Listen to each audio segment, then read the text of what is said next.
Greater Media Broadcast News. Welcome to another edition of Greater Media Broadcast News. I'm Susie Xie, bringing you the top headlines in Central New Jersey. Here are some of the stories we're covering this week. The upcoming Diwali holiday, Christie visits Sayreville, an Edison Police Department lawsuit, JCP&L teams up with a local union, and the new definition of food trucks. Local stores are bustling with activity as shoppers make their final preparations for Diwali, a 5-day holiday that thousands of residents in Monmouth and Middlesex counties will celebrate in the coming week. Known as the Festival of Lights, Diwali is the biggest holiday for Hindus all over the world, and local residents make sure the celebrations are massive. Though some people of various faiths mark this holiday in different ways, Diwali can involve everything from worship services to extravagant family meals to even fireworks displays. This year, the primary Diwali celebrations will take place on November 3rd. For more on how local residents plan to celebrate Diwali, see this week's editions of Greater Media Newspapers. And here's Mark Rosman with more headlines from this week's papers.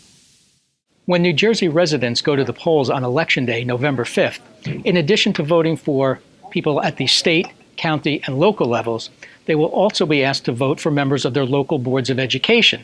That's a little unusual, but if you recall, it was about 2 years ago when state law changed and allowed local school boards the opportunity to move the election of local school board members from April to November. That is now a reality that voters deal with. This week in the news transcript in the Tri-Town News, you will find plenty of information about local school board races. We think it's important to give the people who are running for the board an opportunity to tell you why they want to be on the board and a little bit about their background and why they might make good members of the local school board. So keep in mind that when you go to the polls on November 5th, check your sample ballot. There are places there to see who is running for your local school board. Go out and vote and make your vote count. As part of a day-long visit to various Sandy-affected towns, Governor Chris Christie stopped by Sayreville. Stella Morrison has more details. 1 year since Superstorm Sandy hit Sayreville, Governor Christie reflects on the recovery of some, but understands that there are still those struggling to restore their lives after the storm. Christie expressed his thanks to first responders and officials on October 29th for their work in aiding the recovery effort in the borough and delivered a message of encouragement to the residents. Our promise is that I'm not going to let anyone, anything, any politician, any government get in between me and the completion of my mission. None of us asked for this, but it was thrust upon us. It's not of our choosing, but we will determine the fate of this state together. In his remarks, Christie recalled meeting Weber Avenue resident Elaine Kanalka 2 days after the storm, but couldn't remember the name of the woman who asked him to tour her flooded home. They reunited after his speech. And as she took me through the living room, into the dining room, and in the back of the house to the kitchen, where the floor was lifted up, she looked at me and she said, "Governor, what do I do now? Where do I go?" The stop in Sayreville was part of a day-long 10-stop tour through areas of New Jersey that were heavily impacted by Superstorm Sandy. With Greater Media Newspapers, I'm Stella Morrison. And here's a roundup of headlines from this week's papers.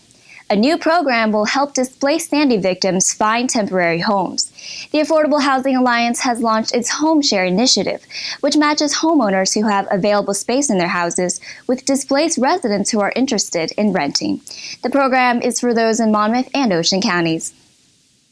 Turmoil continues within the Edison Police Department. 7 police officers are suing the police chief and others, alleging that their superiors use police department resources to spy on them and gather intelligence about their support for the town's current mayor. For this story and our continuing coverage of the Edison Police Department, pick up a copy of the Sentinel. A report released by the New Jersey Work Environmental Council says some Garden State workers and communities are still at risk from toxic chemical disasters. The report lists 90 facilities in the state that still use large quantities of highly hazardous chemicals, ranging from oil refineries to food processing facilities. The Middletown Township Committee has pledged to fight back against rising flood insurance rates for residents whose houses have never been flooded. The National Flood Insurance Program has made changes to its policy that would strip away existing subsidies and require homeowners who don't elevate their homes to pay higher premiums. For all these stories and more, see your Greater Media newspaper today. And here's Mike Pavlichko of Greater Media's WCTC with an update on the Rutgers football team. After that, we have Tim Morris with more on local sports.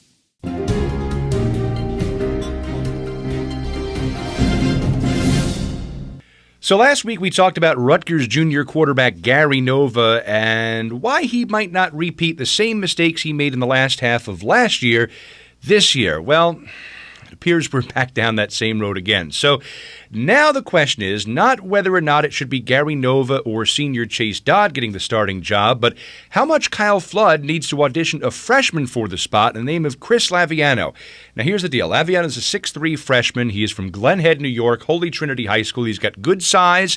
He enrolled in January, so he was able to participate in spring practice. Has a little extra under his belt. Threw for over 1,500 yards in high school, 11 touchdowns as a senior. But the question is this. If Nova isn't good enough to be the starting quarterback this year, who will be there next year when Dodd, who's now a senior, is gone, and Rutgers is in the Big Ten, a much less forgiving league than the American Athletic Conference? So if Kyle Flood doesn't get him some game action now, it could be an interesting scenario. And then, if he doesn't play now, he doesn't play next year, what happens when Gary Nova graduates? A lot of uncertainty in the future. And you know what? We could be talking about the same inexperience at quarterback that we're talking about in Rutgers' defensive secondary this year, and we've all seen how well that has turned out this year. I'm Mike Pavlichko on 1450 WCTC and WCTCAM.com. The most anticipated high school football game of the Shore Conference season was played on October 24th when undefeated Manalapan High School met undefeated Colts Neck. When two undefeated football teams with perfect records clash this late into the season, needless to say, a lot is at stake. In this case, leadership in the A North Division and a favorable seeding for the state playoffs. A record crowd from Manalapan High School came to watch the drama unfold. It was Manalapan that produced the statement win 48-18. The Braves beat the Cougars on the ground with running back Tyler Leonetti gaining 166 yards and a touchdown. And they beat the Cougars through the air, with quarterback Dan Anarella hooking up with Rutgers University-bound receiver Saeed Blacknall on the first of their 3 touchdown connections.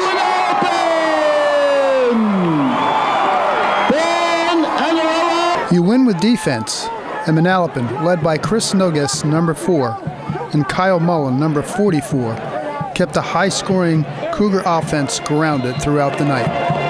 Gargiulo carries. Joe. Tim Morris for Greater Media Newspapers. As part of Greater Media Newspaper's ongoing coverage on gay marriage in New Jersey, Jessica D'Amico attended the first gay wedding in Metuchen.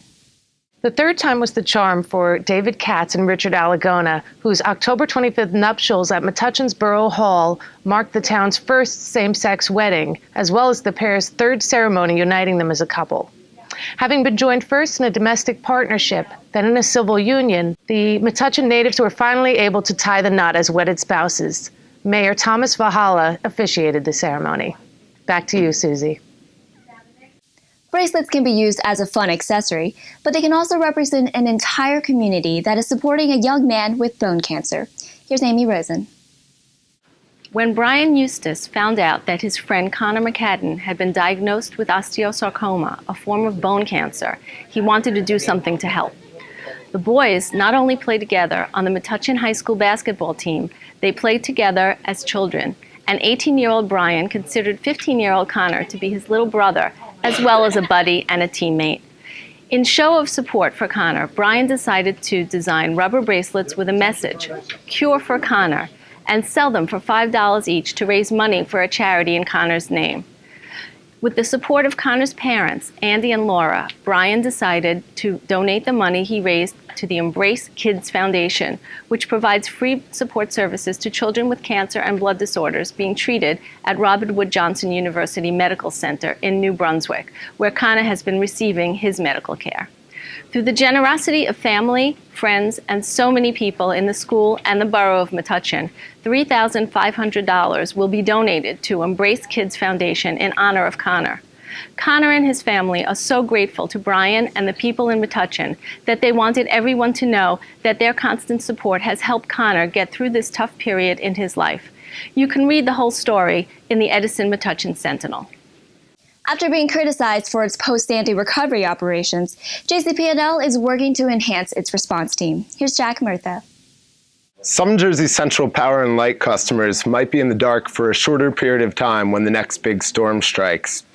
The power utility has announced a partnership with the International Brotherhood of Electrical Workers, Local 400. The Monmouth and Ocean County-based response team will assess damages, guard infrastructure, and provide other services after major storms. The electricians won't be permitted to raise down wires or cut conductors, but their presence will free up JCP&L linemen to tackle those more complex tasks in a quicker timeline.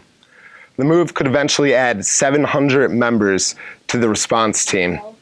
The Monmouth and Ocean Group should be ready for action by the new year. For more information, check out your local Greater Media newspaper's publication. The Salvation Army is changing the way we look at food trucks. Nicole Antonucci has the story.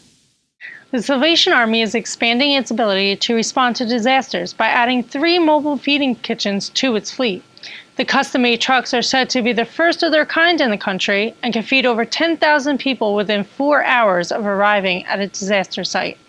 During Superstorm Sandy, the Salvation Army relied on 11 smaller trucks called canteens that can provide only 1,500 meals a day.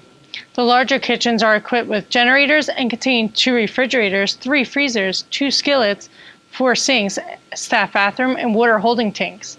The trucks were purchased with a federal grant of $870,000. To read more about how the trucks will enhance the state's response to a disaster, visit gmnews.com. For more in-depth coverage and additional stories, pick up your Greater Media newspaper today. This is Susie Shea. Thanks for tuning in.